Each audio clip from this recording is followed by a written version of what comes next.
Hai, saya Joe. Balik lagi di Dinding Joe. Cordoba merupakan sebuah kota yang terletak di bagian tengah Argentina. Kota ini merupakan kota terpadat kedua di Argentina setelah Buenos Aires, dengan jumlah populasi sekitar 1,3 juta penduduk menurut sensus tahun 2010. Di sini terdapat Manzana Jesuitica yang merupakan sebuah kompleks abad ke-17 dengan biara yang masih aktif sampai sekarang. Selain itu, ada gereja dan kampus Universidad Nacional de Córdoba yang merupakan salah satu universitas tertua di Amerika Selatan. Sementara itu, titik fokus kota ini terletak di Plaza San Martin dan katedral neo-baroknya. Bagaimana dengan kulinernya? Tentu saja di sini banyak dipenuhi dengan makanan Latin yang lezat seperti lomitos atau disebut sandwich de lomo. Makanan ini berupa sandwich stick yang populer. Biasanya isiannya terbuat dari daging sapi filet mignon yang dipotong tipis dan disajikan dengan berbagai topping dan saus. Lalu ada asado, barbecue tradisional Argentina di mana daging dimasak di atas api atau di grill dan dinikmati bersama teman dan keluarga. Asado biasanya terdiri dari daging sapi, babi, ayam, sosis babi, dan sosis darah, yang semuanya dimasak menggunakan api terbuka atau panggangan yang disebut parrilla. Biasanya, anggur merah dan salad menyertai hidangan utama yang disiapkan oleh seorang parrilero, yaitu tukang panggangnya. Untuk snack, mereka suka banget membuat empanada, yang berupa roti isi goreng atau pastry panggang. Nama makanan ringan ini berasal dari kata kerja empanar, yang berarti bungkus atau mantel dalam roti. Empanada dibuat dengan melipat adonan di sekitar isian. Isiannya dapat terdiri dari berbagai daging, keju, telur, sayuran atau buah-buahan segar yang sudah dijadikan selai. Dan juga ada alfajores, kue tradisional dari Amerika Latin, terutama Argentina yang terdiri dari 2 lapis biskuit lembut yang diisi dengan dulce de leche, sejenis karamel manis dan bertekstur kental. Nah, disinilah Catalina Gutierrez lahir. Dia tumbuh dalam keluarga yang rukun dan harmonis. Ayahnya bernama Marcelo Gutierrez, seorang arsitek terkenal di provinsi tersebut. Marcelo sering memimpin proyek-proyek penting yang berkontribusi pada pembangunan kota. Karya-karyanya telah meninggalkan banyak jejak yang tak terhapuskan di langit-langit kota Cordoba, mewariskan tidak hanya gairah profesionalnya, tetapi juga kecintaannya pada seni. Sejak usia dini, Catalina menunjukkan tanda-tanda mewarisi sifat kreatif ayahnya, seperti menghabiskan waktu berjam-jam membuat sketsa bangunan dan memimpikan desain yang suatu hari akan mengubah ruang perkotaan Cordoba. Ibunya bernama Eleonora Vollenweer, selalu berusaha memberikan bimbingan dan kasih sayang yang memungkinkan Catalina dan kakaknya Lucia berkembang menjadi anak yang baik. Sebagai kakak, usia Lucia hanya terpaut 4 tahun lebih tua dari Catalina.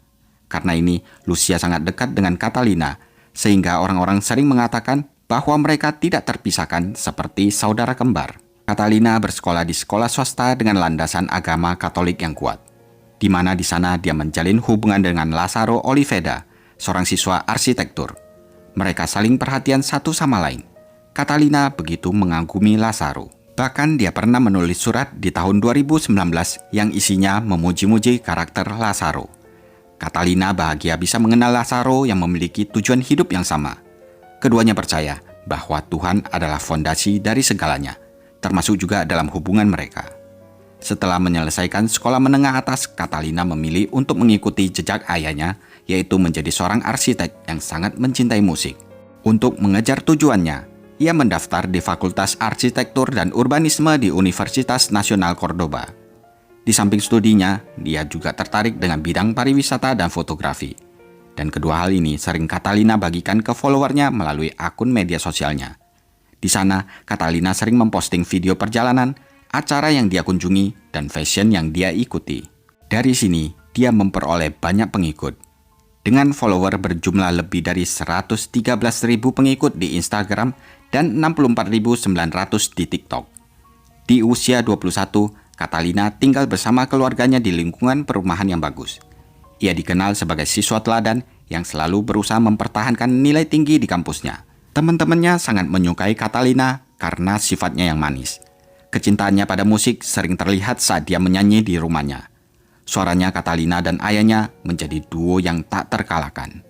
Di waktu senggang, Catalina dan keluarganya sering menghabiskan musim panas mereka di suatu tempat yang terletak sekitar 200 mil dari Cordoba. Keluarga Catalina kebetulan punya rumah di sana, dan Catalina merasa sangat nyaman di rumah tersebut. Dia sering berbagi postingan tentang rumah ini di media sosialnya. Meskipun Catalina sekarang sudah dewasa, ibunya tetap protektif terhadap dia. Demi keamanan putrinya, ibunya selalu menyempatkan dirinya berkomunikasi dengan anaknya untuk melacak keberadaannya. Dia juga tidak mudah memberikan Catalina izin untuk pergi ke tempat-tempat yang dianggapnya tidak aman. Selain itu, Eleonora selalu berusaha menjauhkan Catalina dari bahaya kehidupan kota besar. Catalina tidak pernah menggunakan taksi atau aplikasi GrabCar karena keluarganya tidak mempercayai keamanan layanan ini. Sebaliknya, Catalina diizinkan meminjam mobil ibunya setiap kali dia perlu keluar dengan teman-temannya. Pada suatu malam, di hari Rabu 17 Juli 2024, Catalina berencana untuk bertemu dengan beberapa teman di pusat perbelanjaan. Rencananya mereka akan bermain bowling dengan teman-teman kampus mereka. Lazaro juga merupakan seorang mahasiswa arsitektur yang bergabung dengan mereka. Saat itu, Catalina meminjam mobil ibunya dan meninggalkan rumah sekitar pukul 9 malam dan langsung menuju mall. Catalina sempat mengirim pesan kepada ibunya memberitahu kalau dia telah pergi dan sedang dalam perjalanan. Namun ternyata ada perubahan rencana pada menit-menit terakhir. Dia memutuskan untuk menjemput temannya bernama Nestor. Karena kebetulan Nestor tinggal dekat dengan kampus dan rumahnya Catalina. Nestor Soto yang berusia 21 tahun ini berasal dari Bariloche, sebuah kota di Argentina, dan dia dibesarkan oleh ibunya yang sudah memiliki pacar baru. Sedangkan ayah kandungnya tidak pernah hadir dalam kehidupannya. Di antara teman-teman masa kecilnya, dia adalah anak yang pendiam. Ketika Nestor memutuskan untuk melanjutkan studinya, dia pindah 1000 mil jauhnya dari kampung halamannya. Di tempat baru tersebut, Nestor menetap di sebuah rumah sewaan yang lokasinya dekat dengan rumah Catalina. Kemudian dia mendaftar di kampus yang sama dengan Catalina berkuliah. Di Fakultas Arsitektur inilah Nestor bertemu dan berkenalan dengan Catalina. Meskipun Catalina beberapa semester lebih maju dari Nestor, tapi mereka sering mengikuti kerjasama kelompok dan tugas praktikum. Jadi, dengan cepat mereka menjadi teman dekat. Lucunya karena begitu dekat, mereka bahkan saling memberi nama panggilan sayang satu sama lain. Pasangan ini bahkan pernah mengikuti grup tur ke kota Rosario. Nestor sering mengunjungi rumah keluarga Catalina, di mana dia ikut makan malam bersama mereka dan bermain dengan hewan peliharaan mereka. Pada malam itu, ketika mereka mau main bowling, Catalina memarkir mobilnya di depan rumah Nestor, dan Nestor memintanya untuk segera masuk ke dalam rumahnya. Apa yang terjadi di balik pintu rumah Nestor tersebut masih belum jelas.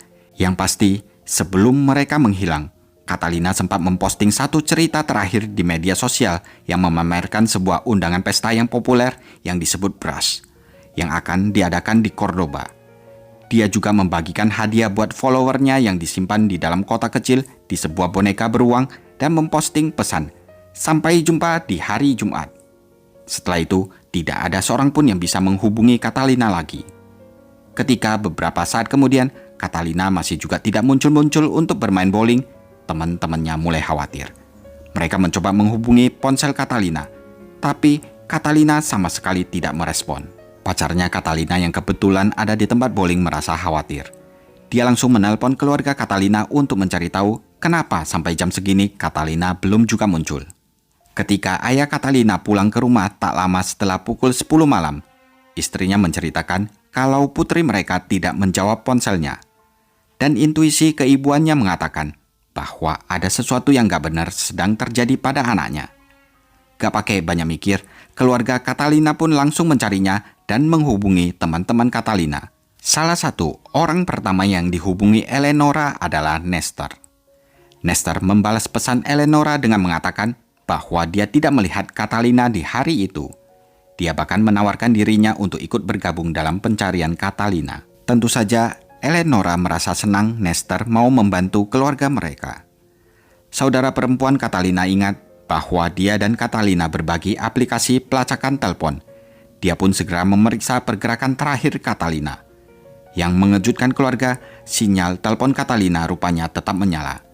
Sinyal itu menunjukkan ponsel Catalina saat itu sedang berada di bagian selatan ibu kota Cordoba. Lokasi ini tampak aneh bagi keluarga Catalina, sehingga mereka pun memutuskan untuk memberitahu polisi. Polisi pun segera tiba dan mereka langsung mencari keberadaan Catalina. 30 menit kemudian, pihak berwenang menemukan mobil abu-abu Catalina yang ditinggalkan di lapangan terbuka. Mobil itu sebagian terbakar dan tragisnya, tubuh Catalina ditemukan di kursi belakang kendaraan. Tidak ada luka tembak yang terlihat atau tanda-tanda kekerasan di tubuhnya. Polisi menduga Catalina menjadi korban perampokan. Tapi setelah dicek, gak ada barang berharga yang hilang. Dengan cepat dikesampingkan teori kalau Catalina tewas karena dibunuh perampok.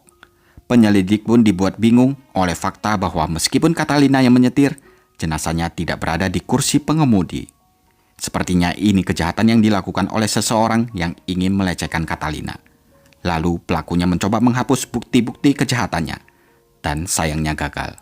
Keluarga Catalina pun diberitahu tentang penemuan yang mengerikan ini, dan diminta untuk pergi ke kantor polisi untuk berbicara dengan penyelidik yang ingin mempelajari lebih lanjut tentang latar belakang Catalina. Saat mereka menunggu, beberapa teman Catalina datang untuk menawarkan dukungan mereka, termasuk Nestor. Sementara itu, polisi di tempat kejadian perkara mendengar dari tetangga Nestor bahwa tepat sebelum petugas tiba, sebuah mobil yang mencurigakan telah muncul. Dan menurut beberapa saksi, suara 3 orang terdengar keluar dari mobil tersebut. Dengan menggunakan metode pelacakan telepon yang sama, pihak berwenang mengidentifikasi Nestor sebagai orang terakhir yang bersama Catalina. Sebenarnya dari data telepon Catalina, dapat terlihat jelas kalau mereka sedang bersama pada perkiraan waktu kematian Catalina. Karena hal ini, Nestor pun dipanggil ke kantor polisi. Ketika Nestor dibawa untuk diinterogasi, dia selalu bilang beberapa kali dalam pernyataannya kalau dia tidak menyembunyikan Catalina. Dia emang telah bertemu dengan Catalina dan merupakan orang terakhir yang Catalina hubungi. Tapi dia nggak tahu apa-apa tentang hilangnya Catalina. Anehnya ya guys, setelah beberapa jam diinterogasi, Nestor pun merasa capek dan hancur. Dengan suara lemas, Nestor akhirnya mengakui kejahatannya. Tanpa membuang banyak waktu, pihak kejaksaan langsung mendakwanya dengan pasal pembunuhan. Sambil menunggu penyelidikan lebih lanjut, Nestor sementara ditahan. Menurut pengacara pembelanya, Nestor kini masih berada dalam keadaan syok. Ibunya Nestor pun hancur setelah Nestor menelpon untuk memberitahu bahwa dia telah didakwa melakukan pembunuhan terhadap Catalina. Kejadian ini dengan cepat menyebar di kota Cordoba dan mengejutkan banyak orang. Media massa secara luas melaporkan berita ini. Berbagai channel TV di Argentina pada berebut untuk bisa mewawancarai keluarga Catalina. Nestor sendiri mengaku telah membunuh sahabatnya yang pernah berbagi proyek, mimpi, dan rahasia dengannya karena dia diam-diam mencintai Catalina. Namun, Catalina sudah memiliki pacar, dan Catalina hanya menganggap Nestor sebagai sahabat. Sedihnya, Nestor bahkan sempat memeluk ibu Catalina ketika berita kematian Catalina akhirnya sampai ke telinga Eleonora. Dia berbuat hal itu seakan-akan dia ingin memberi kekuatan buat ibunya Catalina. Gak pernah disangka kalau Nestorlah yang menghabisi nyawa putrinya. Pada hari-hari berikutnya, polisi mengeluarkan rincian lebih lanjut tentang apa yang sebenarnya terjadi pada Catalina. Jadi di malam naas tersebut, Catalina telah tiba di rumah Nestor sekitar pukul 9.30 malam. Awalnya, dia hanya bermaksud menjemput Nestor untuk dibawa ke tempat permainan bowling. Namun setelah Catalina tiba di depan rumah Nestor, Nestor mencoba membujuknya untuk mengubah rencana mereka. Menurut laporan media, Nestor mencoba meyakinkan Catalina untuk membatalkan rencananya bersama teman-temannya yang ditolak mentah-mentah oleh Catalina. Situasi makin memanas ketika Nestor mengetahui bahwa pacar Catalina juga akan ikut bermain bowling. Pihak berwenang menduga saat itu pasti terjadi pertengkaran di antara keduanya. Kemungkinan besar mereka adu fisik di dalam rumah tersebut. Catalina dipukul sampai dia kehilangan kesadaran dan juga menderita sesak nafas menurut laporan forensik. Nestor membawa Catalina ke dalam mobil, meletakkannya di kursi belakang, dan langsung melaju ke bagian selatan kota tempat tubuh Catalina akhirnya ditemukan. Kamera CCTV sempat menangkap gambar mobil Catalina di luar rumah Nestor sekitar pukul 10.20 malam. Penyelidik percaya bahwa pada saat itu Nestor sedang mengendarai mobil ibu Catalina. Tetapi mereka tidak yakin apakah Catalina sudah meninggal atau belum. Kemudian sesampai di sana, Nestor mencoba membakar mobil untuk menghilangkan semua bukti. Dia menggunakan alkohol sebagai bahan bakar, tetapi rencananya gagal. Karena ketakutan, dia melarikan diri tanpa menyelesaikan tugasnya. Setelah pengakuannya, pihak berwenang menggeledah kediaman Nestor. Mereka menemukan bukti yang memberatkan, yaitu sebuah cincin Catalina, beberapa helai rambut pirang, dan pakaian basah di mesin cuci yang menurut penyelidik adalah pakaian yang dikenakan Nestor selama melakukan kejahatan tersebut. Sampai saat itu, semua bukti mengarah pada Nestor sebagai satu-satunya tersangka, meskipun penyelidik tidak mengesampingkan keterlibatan orang lain. Petugas yang memimpin penyelidikan masih bermaksud untuk menindaklanjuti petunjuk dari penduduk setempat yang melaporkan mendengar suara 3 orang yang mendiskusikan untuk membakar Catalina. Malam itu, pihak berwenang juga melakukan analisis terhadap ponsel milik Catalina. Pada tanggal 22 Juli, sebuah video baru muncul yang membuat marah masyarakat dan menjadi bukti lebih lanjut dari kejahatan itu. Video tersebut menunjukkan mobil Renault Clio milik keluarga Catalina melaju dari rumah Nestor ke tempat di mana jasad Catalina akhirnya ditemukan. Kamera keamanan di area tersebut merekam rute yang diambil korban pada pukul 10.30 malam. Pada hari Rabu itu, para penyelidik menerima laporan otopsi yang mengungkapkan bahwa Catalina telah mati lemas, namun tidak disebutkan apakah pelaku menggunakan benda atau tangannya sendiri. Laporan tersebut juga mencatat terdapat banyak luka di berbagai bagian tubuh Catalina akibat dari pukulan brutal serta luka bakar yang dipastikan terjadi setelah Catalina tewas. Di sisi lain, ibu Catalina yang hancur karena kehilangan menceritakan bahwa dalam mimpi terburuknya, dia tidak dapat membayangkan mengalami momen yang mengerikan seperti ini. Selama ini, Nestor telah belajar dengan putrinya, berbagi barbeque, bermain dengan hewan peliharaan mereka, dan Eleonora sendiri terkadang memberinya tumpangan untuk ke kampus bareng. Mereka sepenuhnya mempercayai Nestor. Eleonora menyebutkan bahwa putrinya tidak pernah menceritakan yang aneh-aneh tentang Nestor. Marcelo juga mengungkapkan rasa sakit yang luar biasa, siksaan yang tidak akan dia harapkan terjadi pada siapapun, terutama karena itu dilakukan oleh seseorang yang mereka kenal baik dan telah disambut di rumah mereka. Dia menekankan bagaimana Nestor telah datang ke rumah mereka berkali-kali, makan bersama, dan menghabiskan waktu dengan putri mereka. Marcelo menggambarkan Nestor sebagai orang gila, terutama karena Nestor awalnya menyangkal melihat Catalina malam itu. Marcelo masih ingat waktu Catalina menghilang. Istrinya telah mengirim pesan teks pada Nestor sekitar pukul 11 lebih 10 malam. Dia memanggil Nestor dengan sebutan, "Sayang, apakah kamu sedang bersama Catalina?" Dan Nestor berbohong dengan mengklaim dia sedang berada di rumah dan tidak melihat Catalina sama sekali. Nestor bahkan memiliki keberanian untuk berpura-pura memeriksa bagian depan rumahnya melalui tirai untuk melihat apakah mobil Catalina ada di sana. Sesudahnya, Nestor bahkan ikut bergabung dalam pencarian Catalina dan memeluk Eleonora ketika mereka menemukan tubuh Catalina. Marcelo mengatakan ini adalah tindakan yang mengerikan dan hanya bisa dilakukan oleh manusia yang pikirannya sudah rusak dan gila. Eleonora merenungkan kejadian itu dan mengatakan bahwa jika dia tahu yang sebenarnya, dia akan jijik pada Nestor. Akhirnya mereka menuntut keadilan untuk putri mereka dan meminta hakim untuk membiarkan Nestor membusuk di penjara. Kakak Catalina memposting pesan yang memilukan di media sosialnya, memohon agar jangan sampai Nestor dibebaskan, karena dia telah merenggut Catalina. Kini yang tersisa hanya rasa sakit yang sangat dalam akibat kehilangan adiknya. Lazaro, mantan pacar Catalina, juga mengungkapkan kesedihannya atas kejahatan tersebut dalam sebuah surat yang dia tulis untuk Catalina. Ia menyatakan ketidakpercayaannya pada apa yang telah terjadi dan menyebutkan bahwa semua yang ia harapkan kini hanyalah penyelidikan terus berlanjut. Keluarga dan teman-teman Catalina menghadapi momen tersulit saat mengucapkan selamat tinggal terakhir mereka di upacara pemakamannya Catalina. Acara tersebut diadakan di pengadilan Cordoba, di mana kerabat dan teman-teman bergabung dengan ratusan orang yang datang untuk menawarkan dukungan mereka. Orang tua Catalina memutuskan untuk mengkremasi tubuhnya, lalu abunya disebar di properti milik keluarga Catalina, di mana di sana Catalina selalu menyatakan dia merasa paling bahagia. Setelah pemakaman selesai, keluarga masih harus mengikuti proses hukum yang sedang dihadapi Nestor.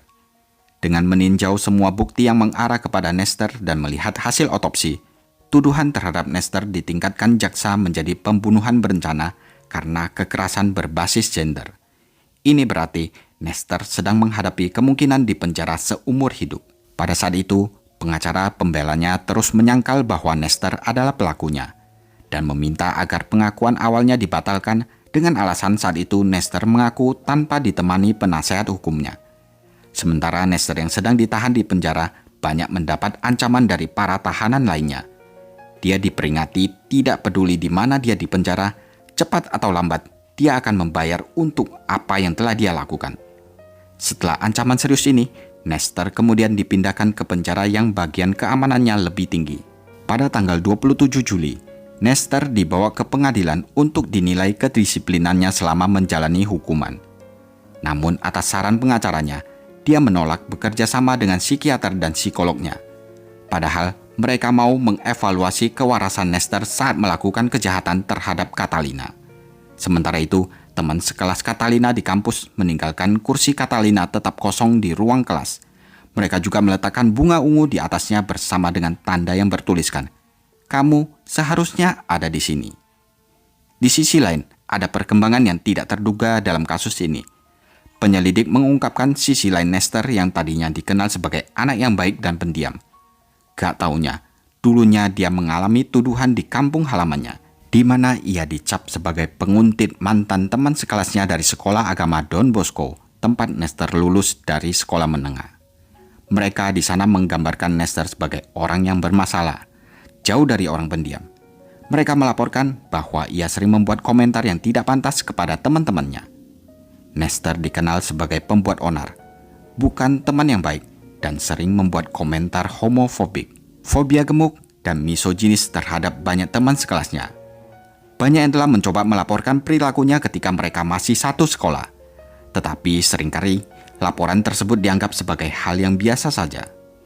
Pada pagi hari Jumat tanggal 2 Agustus 2024, Nester diangkut ke pengadilan Cordoba untuk mengikuti sidang yang lain. Di sini, dia tiba dengan tangan di borgol dan mengenakan kemeja olahraga abu-abu dan juga celana hitam. 30 menit kemudian, ia mencoba menyembunyikan wajahnya dari media massa. Selama persidangan, akhirnya terungkap bahwa Nester mengakui kejahatannya ke pengadilan setelah jaksa mengizinkannya untuk melihat bukti yang memberatkannya. Dalam pernyataannya, Nester mengakui telah mengambil nyawa Catalina dan meminta maaf.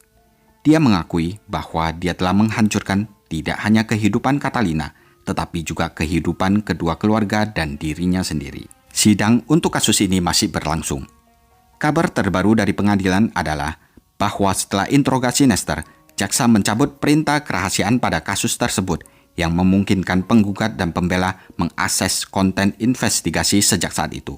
Tugas pengacara Nester kini adalah menganalisis bukti yang luas untuk mempersiapkan persidangan yang belum dijadwalkan kapan akan dimulai. Nah, gimana menurut kalian? Tulis di kolom komentar ya.